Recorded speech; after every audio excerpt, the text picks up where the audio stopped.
তিনটি অভ্যাস যদি কারোর মধ্যে থাকে ও ব্যক্তির জাহান্নাম নিশ্চিত, গ্যারান্টেড জাহান্নামে।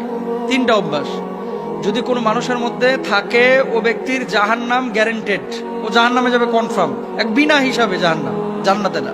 আল্লাহ রাসূল সাল্লাল্লাহু আলাইহি ওয়াসাল্লাম বলেছেন, দেখেন আল্লাহ তাআলা কিন্তু কোনো মানুষকে জাহান্নামে পোড়ানোর জন্য বানান নাই। আল্লাহ বানিয়েছেন মানুষকে বড় মায়া করে, দয়া করে, রহম করে, মানুষ যাতে করে সুপথে ফিরে আসে, আল্লাহকে ডাকে, আল্লাহকে স্মরণ করে এবং আল্লাহর জান্নাতে যায়।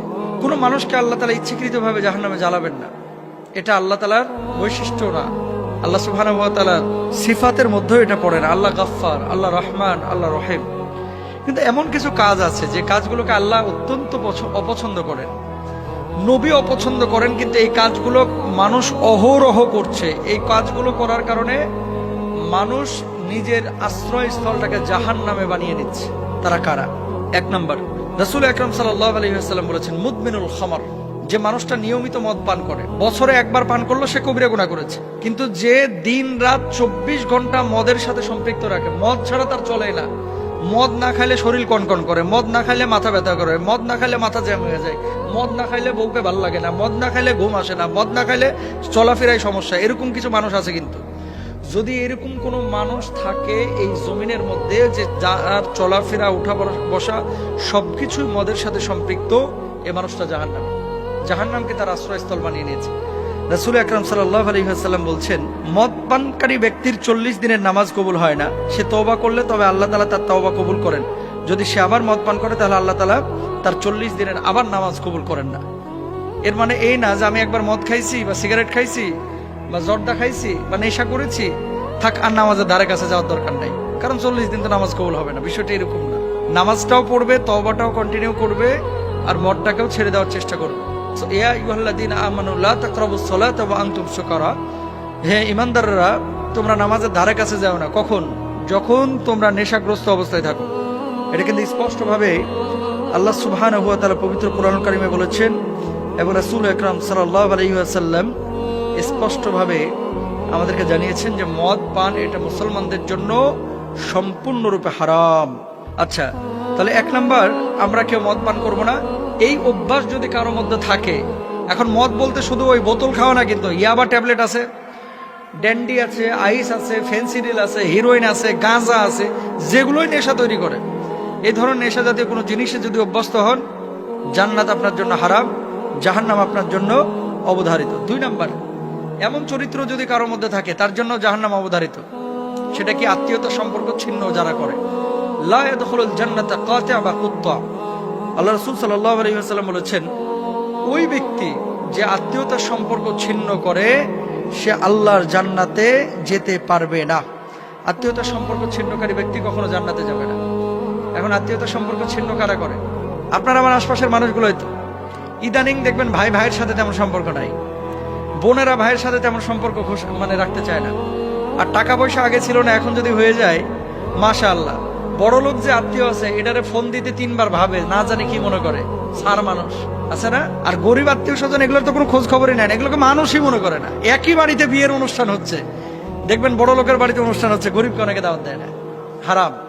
আত্মীয়তার সম্পর্ক যে ছিন্ন করলো সেই ব্যক্তি জান্নাতে যাইতে পারবে না, সে ব্যক্তি জাহান্নামে চলে যাবে। তা আত্মীয়তার সম্পর্ক ছিন্ন করার প্রবণতা বা খাসলাত বৈশিষ্ট্য কারোর ভিতরে থাকলে সে আল্লাহর জান্নাতে যাবে না। 2 নম্বর, আর আত্মীয়তার সম্পর্ক আপনি কেন ছিন্ন করবেন? যেখানে আল্লাহ রাসূল বলেছেন, তুমি যদি তোমার হায়াত এবং রিজকের মধ্যে ভরপুর বারাকা চাও, হায়াতটাকে যদি দীর্ঘ করতে চাও, মানে বরকতময় হায়াত চাও, আর যদি তুমি রিজকের মধ্যে প্রশস্ততা চাও, তাহলে আত্মীয়তার সম্পর্কটাকে তোমরা রক্ষা করে চলো। তাহলে আপনি আত্মীয়তার সম্পর্ক রক্ষা না করে যদি ছিন্ন করেন, আল্লাহর জাহান্নাম আপনার জন্য। 3 নম্বর, এমন কিছু মানুষ আছে যারা জাদু টোনায় বিশ্বাস করে। এই জাদু টোনার কারণে কিন্তু দেখেন সূরা বাকারার মধ্যে 1 নম্বর পারা 15 নম্বর পৃষ্ঠায় আল্লাহ তাআলা বিস্তরভাবে বলে দিয়েছেন এই জাদু টোনার কথা, সিহর শব্দ উল্লেখ করে, যে এটা সম্পূর্ণরূপে শয়তানি কাজ এবং কখনো কখনো মানুষকে কুফরের দিকে এটা নিয়ে চলে যায়। জাদু যারা করে, জাদু টোনায় যারা বিশ্বাসী এবং জাদু টোনা দিয়ে মানুষকে যারা ক্ষতি করে, পারতপক্ষে এদের ঈমান থাকে না, এরা কাফের হয়ে যায়। অনেক মুসলমান কিন্তু এই কাজ করে, অন্যের ভালো সহ্য করতে পারেন এর জন্য তাবিজ করে। রাসূল সাল্লাল্লাহু আলাইহি ওয়াসাল্লামকেও পর্যন্ত করা হয়েছে, যার পরিপ্রেক্ষিতে আল্লাহ তাআলা সূরা ফালাক নাস নাযিল করেছেন। তো জাদু টোনায় জড়ানো যাবে না, জাদু টোনায় বিশ্বাস করা যাবে না, জাদু টোনা যারা করে তাদের ধারে কাছে যাওয়া যাবে না। আরেকজনের কাছে তদবির নিয়ে এসে আরেকজনের ক্ষতি করা যাবে না। যদি এরকম কেউ করে সম্পূর্ণরূপে কুফরি কাজ করে এবং তার ঈমান থাকবে না। তাহলে স্থায়ীভাবে যে তিনটা অভ্যাস মানুষকে জাহান্নামের দিকে নিয়ে যায়, আমরা পাইলাম কি? 1 নম্বর হচ্ছে মদপান, 2 নম্বর হচ্ছে আত্মীয়তার সম্পর্ক ছিন্ন, 3 নম্বর হচ্ছে জাদুটনায় যারা আসক্ত। রাসূল আকরাম সাল্লাল্লাহু আলাইহি ওয়াসাল্লাম সাহাবীদেরকে বললেন, ও সাহাবীরা, আমার উম্মতের মধ্যে 70,000 উম্মত রয়েছে যারা বিনা হিসাবে আল্লাহর জান্নাতে যাবে। সাহাবীরা বললেন, ইয়া রাসূলুল্লাহ, 70,000 মানুষ বিনা হিসাবে জান্নাতে যাবে? এই কথা বলে নবীজি ঘরে চলে গেছে, আর বলেন নাই যে কারা। কতক্ষণ পরে সাহাবীরা আলোচনা শুরু করছে গোল গোল হয়ে, যে আচ্ছা এরা কারা? কে বলছে সাহাবীরা, কে বলছে শহীদরা, কে বলছে নবী আমি আলাইহিস সালাম। কতক্ষণ পর আল্লাহ নবী বের হয়েছে, বলছে কি নিয়ে তোমরা এত আলোচনা করছো? সাহাবীরা বললেন, ইয়া রাসূলুল্লাহ, আপনি যে বললেন যে 70,000 মানুষ বিনা হিসাবে জান্নাতে যাবে, এরা কারা? আমরা তো এটা নিয়ে কনফিউশনে পড়ে গেছি। আল্লাহ নবী বললেন, লা ইয়াস্তারকুনা ওয়ালা ইয়াত্তাইয়ারুনা ওয়ালা ইয়াত্তাউনা ওয়া আলা রাব্বিহিম ইয়াতাওয়াক্কালুন। যারা দাগ কেটে চিকিৎসা গ্রহণ করে না, গালগুল কাইটা, হাত পা কাইটা, তারপরে আগুনের শেক টেক দিয়ে এমন ভাবে স্পট ফেলে, এই ধরনের কোনো চিকিৎসা যারা গ্রহণ করে না, ওই ঝাড়ফুঁক আর কি, অবৈধ ঝাড়ফুঁক যেগুলা। অশুভ লক্ষণ যারা বিশ্বাস করে না, অলক্ষণী কুলক্ষণী বলতে কোনো কিছু পৃথিবীতে নাই, সবকিছুই ভালো। তবে হ্যাঁ, কখনো কখনো মানুষ আপনার ক্ষতি করতে চায়। এই জন্য আল্লাহ রাসূল সাল্লাল্লাহু আলাইহি ওয়াসাল্লাম আয়াতুল কুরসির আমল শিখিয়েছেন, সূরা ফালাক নাসের আমল শিখিয়েছেন। অশুভ লক্ষণ বিশ্বাস করা যাবে না। বিড়াল দৌড় মারছে, কাক বাড়ির ওপরে ডাক দিয়েছে, এই জন্য খারাপ কিছু আসবে, বিশ্বাস করা যাবে না।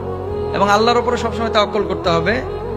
আর অবৈধ ঝাড়ফুঁক, মাছের চোখ দিয়া, মাছের আইস দিয়া, মহিলার ওই যে ঘর থেকে চুল নিয়ে এসে আরেকজনের ওন্নার কোনা কাইটা নিয়ে এসে তাবিজ করে সেই মেয়েকে বসে আনার জন্য চেষ্টা করা, তদবির করা, চেষ্টা চালানো সম্পূর্ণরূপে হারাম।